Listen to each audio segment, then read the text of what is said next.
ये केजरीवाल कहा करते थे कि इस बार जो है मोदी मुक्त गुजरात बनाएंगे। आज पता लग गया होगा कि केजरीवाल मुक्त गुजरात मोदी जी ने बना दिया है। इसके लिए मोदी जी का हृदय से आभार, जो उन्होंने प्रयास किया था। मोदी जी को हराना इतना आसान नहीं है।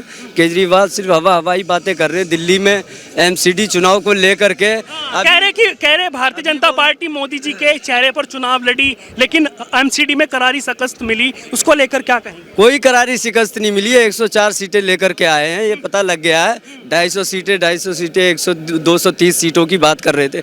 पता तो लग ही गया। 104 सीटें जीतने के बाद भी हमारा मेरी भी हमारा ही बनेगा। मेयर बनेगा? कैसे बनेगा? बिल्कुल बनेगा, वो आपको बता दिया जाएगा आगे चल के। मुस्कुरा रहे हैं, कुछ ना कुछ तो हो देना चाहता हूँ केजरीवाल। बता दीजिए क्या क्या कैसे करेंगे, कैसे बना? अरे वो सब बता दिया जाएगा, आगे की प्रोसेस है। लेकिन हम बता दे रहे, केजरीवाल ने जो सत्येंद्र जैन के यहाँ हरा दिया हमने। हंसी में कहीं कुछ ना कुछ झोल तो सत्येंद्र जैन और ये जो मनीष सिसोदिया जी, इन लोगों के गढ़ में हमने इनको हरा दिया। मुंह पर ये बहुत बड़ा तमाचा है कि मनीष सिसोदिया के और ये सत्येंद्र जैन जो मसाज कराते हुए पाए गए थे। आज पता लग गया होगा किस तरह से मसाज कर दिया उनके इलाके में।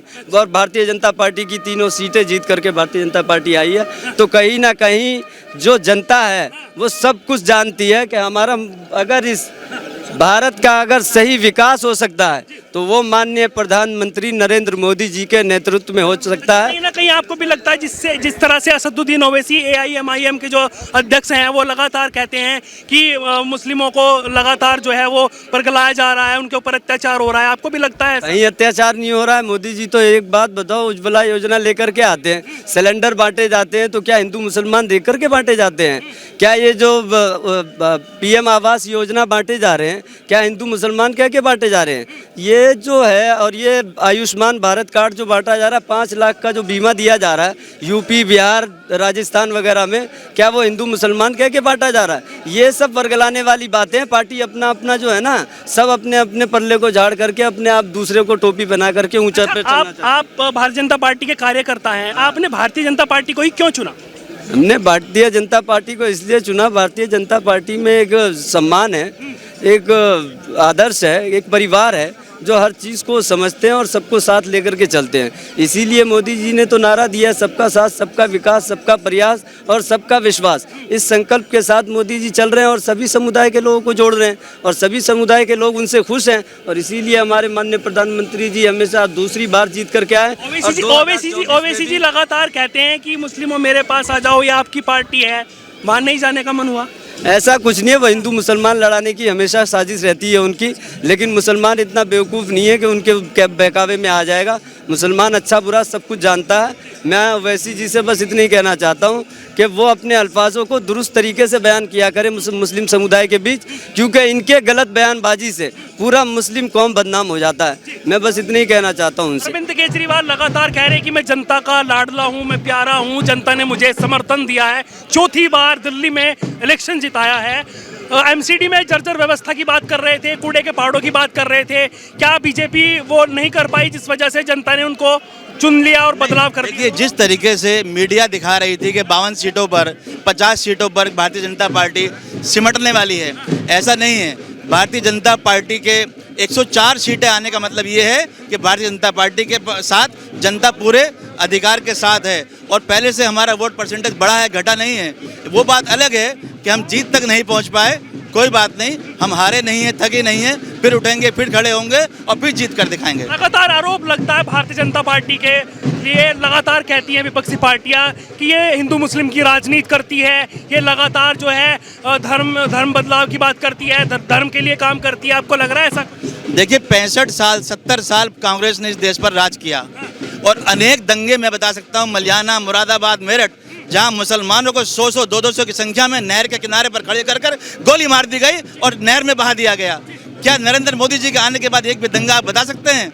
सिर्फ एक मुजफ्फरनगर में दंगा हुआ, उसमें भी अच्छी बात खासियत ये रही मोदी जी की, 1 या 2 दिन में उसको कवर कर लिया गया और मुसलमानों को कटने से मरने से बचा लिया गया। ये हमारे नरेंद्र मोदी जी की खासियत है। जो लोग बदनाम करते हैं वो वही लोग हैं जिन्होंने हमेशा मुसलमान को बीजेपी का डंडा दिखाया और झंडा समाया। कांग्रेस को उसके गुनाहों की सजा मिली है। आज वो राजनीति के पर्दे से कांग्रेस गायब हो चुकी है।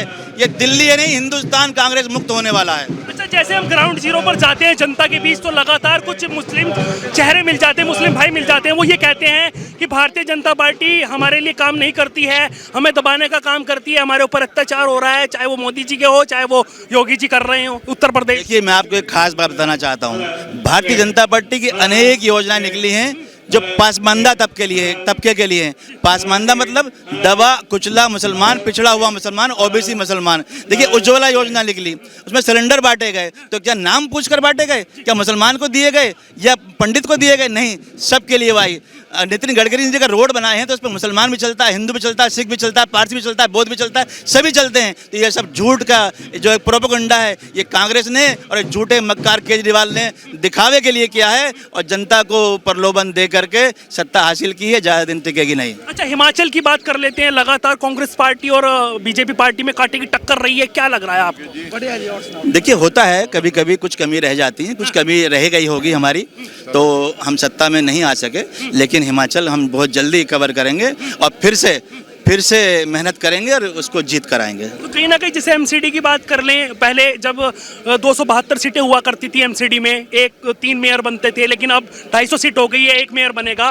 तो किस तरीके का बदलाव होगा? जैसे वो कहते थे कि राज्य सरकार, एमसीडी वाले कहते थे जब भारतीय जनता पार्टी वाले थे एमसीडी में, कि हमें वो बजट नहीं दे रहे हैं, वहाँ से हमें बजट नहीं आ रहा है। तो अब केंद्र के पास बजट होगा एमसीडी का, तो क्या लग रहा है, क्या उधर से भी यही जवाब आएगा कि हमें बजट नहीं मिल रहा है? नहीं, ऐसा नहीं है। भारतीय जनता पार्टी की सरकार, मोदी जी की सरकार ने हमेशा बजट दिया है, लेकिन जो काम करने वाले नहीं हैं वो इस बात का बहाना मार करके हो सकता है काम न करें या न काम न किया हो, लेकिन बजट पूरा दिया जाता है। मोदी जी कभी किसी का हाथ नहीं रोकते, क्योंकि उनको तो नारा ही है सबका साथ, सबका विश्वास और सबका प्रयास के साथ काम करना है, तो किसी का बजट नहीं रोका जाता है। और केजरीवाल जी ने जो कूड़े की बात की है, क्या एक बात बताइए, दिल्ली का कूड़ा इकट्ठा करके क्या अपने घर में रखा जाता?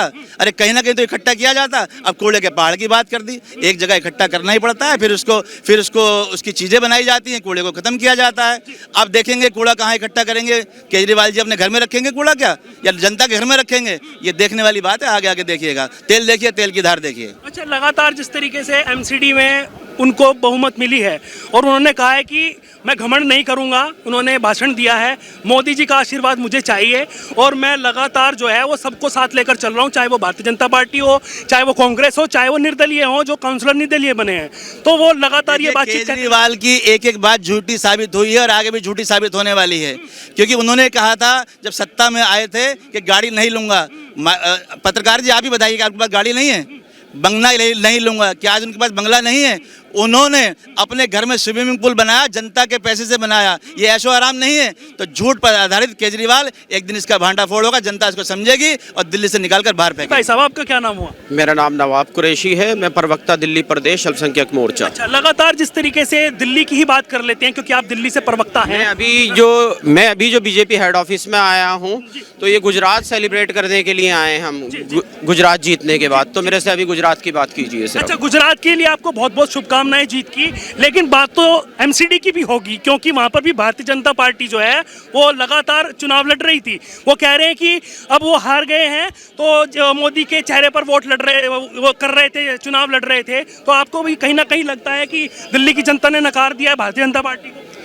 पिछले 35 साल से भारतीय जनता पार्टी निगम में रही है, एक टर्म छोड़ के पूरे 40 साल निगम के अंदर रही है।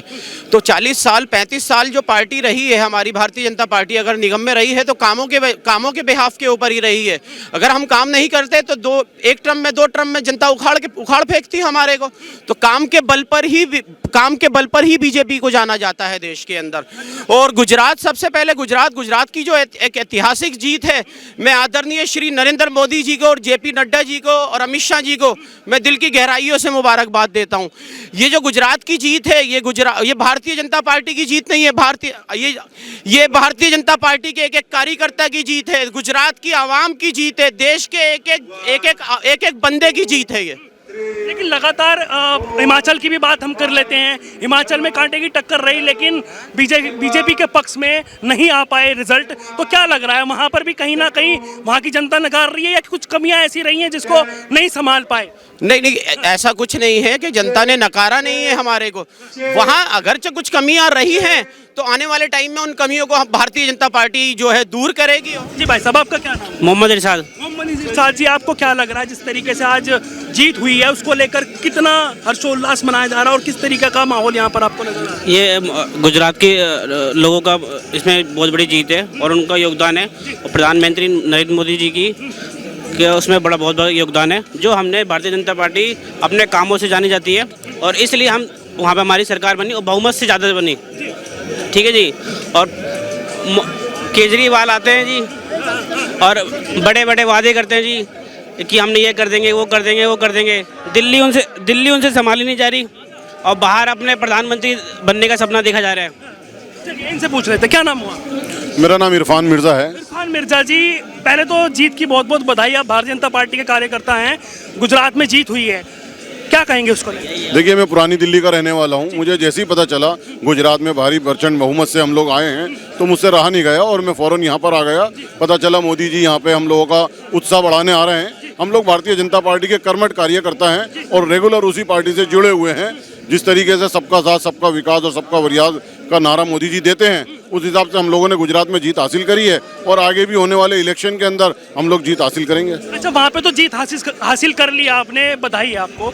लेकिन एमसीडी को कैसे देखेंगे? एमसीडी में जो है 104 सीटों पर ही सिमट कर रह गई भारतीय जनता पार्टी, जो लगातार 15 साल से काबिज थी वहाँ पर। तो उसको लेकर क्या कहा जाएगा? सर, पहले तो ये कहना कि 104 सीट पे सिमट कर रह गई, ये गलत बात है।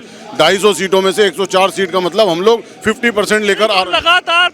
लगातार 15 साल से काबिज है, कहीं ना कहीं जनता को लगा होगा कि अब की बार बदलाव चाहिए, उसको कह रहे हैं। नहीं, देखिए, जनता को बदलाव चाहिए, ये जनता का निर्णय था, लेकिन हम लोग 103 सीटों पर और बहुत महत्वपूर्ण सीटों को हम लोग जीत कर निकले हैं। ठीक है, केजरीवाल का जो मॉडल है, केजरीवाल ने दिल्ली के अंदर झूठ का प्रचार करा हुआ है। कहीं ना कहीं केजरीवाल ने शराब नीति का प्रचार करा हुआ है, एक के साथ एक फ्री। केजरीवाल ने कूड़े का प्रचार करा हुआ है, जबकि उस कूड़े को कहीं नहीं ले जा सकते, वो कूड़ा वहीं पड़ा रहेगा। तो ये उसका झूठा प्रचार है। या जो केजरीवाल ने सुविधाएं दी हैं, बिजली पहले फ्री करी, पहले पानी फ्री करा, उसके बाद उसके पैसे चार्ज कर लिए, ये जनता ने उसको उसका मैंडेट दिया है। लेकिन हम लोग भी उसके अंदर 103 सीटें जीत कर आ रहे हैं। ऐसा नहीं है कि भारतीय जनता पार्टी का कार्यकर्ता थक गया या रुक गया। और बाकी जिन सीटों पर केजरीवाल जीता है वहां पर भी 1000-2000 की सीट हुई है। इसका मतलब भारतीय जनता पार्टी की परसेंटेज ऑफ वोट जो है वो आज भी दिल्ली में बरकरार है। वो कह रहे हैं कि मोदी जी के चेहरे पर चुनाव लड़ा है, मोदी वर्सेस केजरीवाल हो रहा था, तो कहीं लग नहीं रहा है आपको जिस तरीके से हार हुई है उसको लेकर कुछ ना कुछ फर्क पड़ेगा भारतीय जनता पार्टी के ऊपर? नहीं, फर्क तो कहीं भी नहीं पड़ेगा। भारतीय जनता पार्टी का जो मोदी जी का गुजरात का नारा है, देखिए, मोदी जी के चेहरे पे तो हम ऑल ओवर इंडिया जीत रहे हैं। मोदी जी के चेहरे पे तो ऑल ओवर इंडिया जीत रहे हैं। दिल्ली के अंदर कहीं हमें इतना कोई फर्क नहीं पड़ रहा है। हम अपोजिशन में बैठने वाले हैं और इंशाल्लाह कहीं ना कहीं अल्लाह ने चाहा तो मेयर शेयर भी हमारा ही होगा। और कुछ नहीं पता, अभी तो बहुत बाकी है, क्या होने वाला हम बताएंगे। अभी हिमाचल की बात कर लेते हैं। हिमाचल के भी चुनाव और उसमें भी लगातार कांटे की टक्कर रही है, लेकिन बीजेपी जो है वो वहाँ पर भी पीछे रह गई है, क्या लगा? नहीं, हिमाचल में भी हमारे कार्यकर्ताओं ने कमी में मेहनत में कमी पेश नहीं आई है, लेकिन वहाँ पर चूंकि दूसरे पार्टी का भी रोल रहा है, वो लोग भी मेहनत कर रहे थे, इसलिए वहाँ पर हमारा थोड़ा सा नीचे गिराव हुआ है। लेकिन भारतीय जनता पार्टी का नरेंद्र मोदी जी और मोदी जी का पूरा सबका साथ, सबका विकास और सबका प्रयास वाला नारा हमेशा बरकरार रहा है और आज भी मोदी जी के बारी जनता आपको बता रही है कि यहाँ आज भी मौजूद है। जी,